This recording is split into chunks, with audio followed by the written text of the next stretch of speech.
జై శ్రీమన్నారాయణ. నమస్కారం. ధ్యానం చేయడానికి టిప్స్.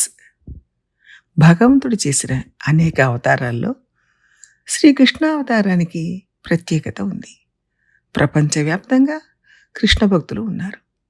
మనం కృష్ణుడిని అనుభవించాలంటే, పూర్తి అనుభవం దొరకాలంటే పెరియాళ్వార్ల పాసురాలు వినాలి, చదవాలి. అప్పుడు కానీ ఆ అనుభవం పూర్తి కాదు. భాగవత పురాణం కానీ, విష్ణు పురాణం కానీ చదివితే అందులో అనేక శ్లోకాలు కృష్ణుడి గురించి ఉంది, చెప్పబడింది. కానీ అంతకంటే తమిళంలో పెరియాళ్వార్ రాసిన పెరియాళ్వార్ తిరుమొഴി అనే ప్రబంధంలో ఆయన చాలా చక్కగా వర్ణించారు. ఎందుకంటే భగవంతుడు చూపించగా దర్శించి పాడిన వాళ్ళు ఆళ్వార్లు. వారిలో పెద్ద అనదగ్గవారు పెరియాళ్వారు.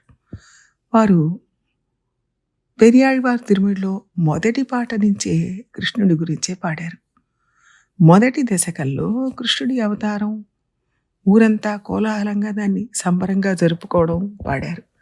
ఇంకా కృష్ణుణ్ణి ఉయ్యాల్లో వేయడం, యశోద కృష్ణుడికి పాలు పట్టడం, కృష్ణుణ్ణి తన ముందు కూర్చోబెట్టుకొని చప్పట్లు కొట్టమని నేర్పించడం, కృష్ణారామ గోవింద అని చెబుతూ చేతులు ఊపుతూ చప్పట్లు కొట్టించడం, కృష్ణుడు పారాడడం, కృష్ణుడు తప్పటడుగులు వేసి మెల్లగా లేచి నిలబడి నడవడం, ఇవన్నీ చాలా చక్కగా అనుభవించి పాడారు. ఒక్కొక్క చేసేదానికి యశోద ఊరంతా పిలిచి సంబరాలు చేసింది. లోకంలో ఒక బిడ్డ చాలా అందంగా ఉంటే ఏం చేస్తారు? ఎవరి దృష్టి దోషం తగలకుండా దాచిపెడతారు, చెడు చూపు పడకుండా జాగ్రత్తగా ఉంచుతారు. కానీ యశోద దానికి వ్యతిరేకంగా ఉయ్యాల్లో వేసి ఒక్కొక్క అంగాన్ని ఇది చూడండి, అది చూడండి అని గొప్పగా చూపించి పొంగిపోయింది. ఆ చేతులు చూడండి, చేతి వేళ్ళు చూడండి, అరిచేతులు చూడండి, శంఖచక్రాలున్న అరచేతులు చూడండి, ఆ పాదం ఎంత ముద్దుగా ఉందో చూడండి, ఆ పాదాలకున్న చిన్న వేళ్ళను చూడండి, మోకాళ్ళను చూడండి, అందమైన పళ్ళ వరుసను చూడండి, అయ్యో ముక్కు చూడండి, కళ్ళను చూడండి ఎంత కాంతివంతంగా ఉన్నాయో, కోటేరులాగా ఉన్న ముక్కు చూడండి, అందమైన ఉంగరాలు తిరిగిన జుట్టు చూడండి అని ఇట్లా ఒక్కొక్కటి చెప్పి చెప్పి దీన్ని చూడండి, దీన్ని చూడండి అని యశోద ఊరంతా చాటింపు వేసినట్టుగా అందరినీ పిలిచి చెప్పింది. అంటే భగవంతుడి యొక్క దివ్యమైన తిరుమేనిని, ఆయన ఒక్కొక్క అవయవ శోభను మనం ధ్యానం చేస్తే అప్పుడు మన పాపాలు తొలగిపోతాయి. భగవంతుడు సత్వగుణ స్వరూపుడు, సత్యకాముడు. ఆయన సత్వగుణాన్ని మనం ధ్యానించాలి. ఆయనకు రజోగుణం, తమోగుణం లేవు. అలాంటి సత్వగుణం ఉన్నవాడిని మనం ధ్యానించడం వల్ల మనలో ఉన్న రజోగుణం, తమోగుణం తొలగిపోతుంది. చెడు లక్షణాలను తొలగించుకోవడం ఒక్కసారి సాధ్యం కాదు, మెల్లమెల్లగా తొలగిపోతుంది. అనాది కాలంగా మనం రజోగుణం, తమోగుణంతో ఉన్నవాళ్ళం. ఆ గుణాలు మనలో జీర్ణించుకుపోయాయి. దాన్ని ఒక్క చిటికలోనో ఒక్క రోజులోనూ పోగొట్టుకోలేము. కాబట్టి మెల్లగా భగవంతుడి తిరుమేనిని తలుచుకున్నప్పుడు దానివలన, ఆ తాపం వల్ల మనలో ఉన్న రజోగుణం, తమోగుణం తొలగి సత్వగుణం పెరుగుతుంది. సత్వగుణం పెరిగిన కొద్దీ రజో తమో గుణాలు తగ్గిపోతాయి.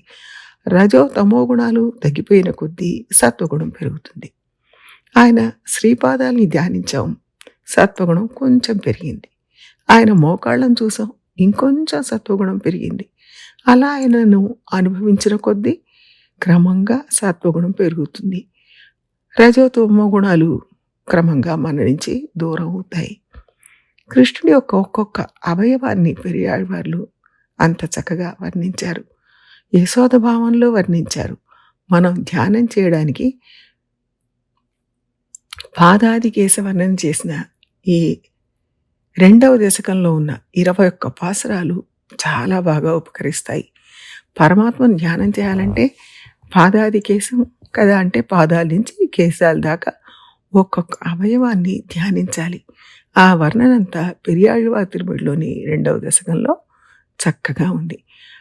దాన్ని మనం అర్థం తెలుసుకొని చదువుతూ దాన్ని ఆ అర్థాన్ని మనం అనుభవిస్తూ ఉన్న కొద్దీ క్రమంగా కృష్ణుడి స్వరూపం మనకు కళ్ళకు కట్టినట్టుగా కనపడుతుంది.